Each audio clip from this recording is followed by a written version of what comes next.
आम फलों का राजा है क्योंकि इसे सभी पसंद करते हैं। शायद ही कोई ऐसा हो जिसे आम ना पसंद हो। और आम से बनी एक चीज जिसे कोई ना बोल ही नहीं सकता, वो है आम पापड़, चाहे बच्चा हो या बूढ़ा। मगर क्या आपको पता है आप सबका फेवरेट आम पापड़ तैयार कैसे करा जाता है? नहीं तो चलिए फिर मेरे साथ बिना किसी देरी के वीडियो शुरू करते हैं। आपको दिखाते हैं आम पापड़ कैसे तैयार होता है और साथ ही आपको बताएंगे एक आम पापड़ तैयार करने में कितना समय लगता है। तो आम पापड़ बनाने का कठिन कार्य शुरू होता है गाँव में दर दर भटक के आम इकट्ठा करने से। मैं आपको बता दूं आम पापड़ जो है सिर्फ दो तरीके के आम से बन के तैयार होता है, या तो तोतापुरी या फिर लंगड़ा। और आज जो है वो लंगड़े आम निकाले जा रहे हैं। यहाँ पे एक बड़ा सा डंडा लिया गया है जिसमें बास्केटबॉल की जो जाली होती है ना वो लगाई गई है और इसी की मदद से सारे के सारे आम को भर के इकट्ठा करा जाता है। और जैसे ही सारे के सारे आम भर के इकट्ठे हो जाते हैं उन्हें लाया जाता है एक बड़े से आम के गोदाम में और डाल दिया जाता है कम से कम 10 दिन के लिए, जब तक ये बिल्कुल पक्के पीले ना हो जाए। तो यहाँ पे हमारे पके हुए आम तैयार हो चुके हैं। अब एक बड़ा सा पतीला लिया जाएगा जिसमें डाला जाएगा स्वच्छ जल और इसी जल में सारे के सारे आम को धो के तैयार करा जाएगा। तो आप यहाँ पे देख सकते हैं एक एक करके आम लिया जा रहा है, उसके डंठल को अलग करा जा रहा है और डाल दिया जा रहा है पानी में।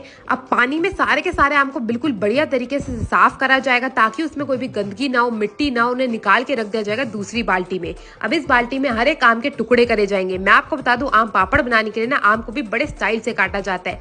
एक आम के चारों ओर से उसकी फाके निकाल के अलग कर ली जाती है, बगैर उन्हें गुठली से जोड़ के ही रखा जा रहा है।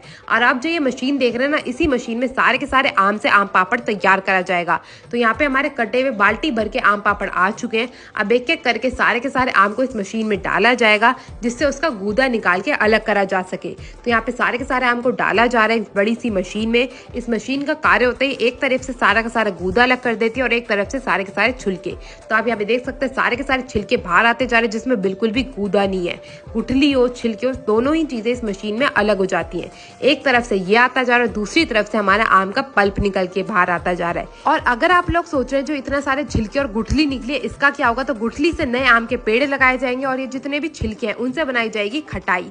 तो आप यहाँ पे देख सकते हैं सारी की सारी चीजें बिल्कुल बढ़िया तरीके से अलग हो चुकी है और हमारे जो आम का रस निकला था उसका भी पतीला बिल्कुल भर के तैयार हो चुका है। अब इसमें डाली जाएगी ढेर सारी चीनी। जो आप ये चीनी का बिल्कुल भरा हुआ कट्टा देख रहे हैं ना, ये पूरा का पूरा इसमें डलने वाला है। भाई ये सुन के तो मैं हैरान ही रह गई थी, इतना मीठा होने के बाद भी खट्टा कैसे लग जाता है आम पापड़। तो आप यहाँ पे देख सकते हैं कट्टा खुल चुका है। इस कट्टे को सीधा का सीधा लिया जाएगा और पलट दिया जाएगा इस मैंगो प्यूरी में। और अब सबसे कठिन कार्य ये है इस चीनी को इस आम पल्प के साथ मिक्स कैसे करा जाए। तो उसके लिए बिल्कुल भैया जी ने ले लिए अपने दोनों हाथ और इसे बढ़िया तरीके से मिक्स करने का कार्यक्रम जो है वो शुरू कर दिया गया है। इसे बिल्कुल ऐसे घुमा घुमा के मिक्स करा जाएगा जब तक चीनी की सारी गांठें इस आम में मिक्स ना हो जाए। तो अंकल जी भी लग गए और जैसे ही चीनी की सारी गांठें मिक्स होकर तैयार हो जाएंगी आम पल्प के साथ, इसका जो रेशा है इसको निकाल लिया जाएगा बड़ी बड़ी बाल्टियों में। तो आप यहाँ पे देख सकते हैं जो ये हमारा आम पापड़ का रेशा है वो तो बन के बिल्कुल तैयार हो चुका है। अब बारी आती है इसे सुखाने की, जो कार्य बिल्कुल कठिन होने वाला है। भाई इतनी जल्दी आम का रेशा सूखेगा कैसे? तो उसके लिए क्या करा जाता है, इन्हें ले जाया जाता है बिल्कुल गर्मा गर्म माहौल में जहाँ पे धूप जो है वो बिल्कुल सीधी पड़ रही हो और पूरे दिन की पड़ रही हो। और आप ये जो बड़ी बड़ी चटाइयाँ देख रहे हैं ना, इस पे बिछाया जाएगा इस आम प्यूरी को। सारे के सारे भैया लग गए इस आम प्यूरी को बिछाने में और इन भैया का काम है 2 बड़े बड़े कटोरे भर के इस आम प्यूरी को बिखेरने का। तो वो बिखेरते जा रहे हैं और जो बाकी के भैया हैं वो इसे फैलाते जा रहे हैं। तो आप यहाँ पे देख सकते हैं बढ़िया तरीके से सबसे पहली लेयर जो है वो हमारी आम प्यूरी की लग गई है आम पापड़ बनाने में। इस कार्य में करीब 40 से भी ज्यादा दिन लग जाते हैं, डिपेंड करता है कि कितनी लेयर होती है। तो यहाँ पे एक लेयर जो लगा हुआ आम पापड़ था अब उस पे लगाई जा रही है दूसरी लेयर। इस कार्य को अगले दिन करा जाता है। ऐसे ही दिन पे दिन बीतते जाते हैं और जो आम पापड़ है वो बन के तैयार होता है। भाई बड़ी मेहनत का काम है, एक आम पापड़ बनाने में 40 दिन से भी ज्यादा लग जाता है कई बार तो।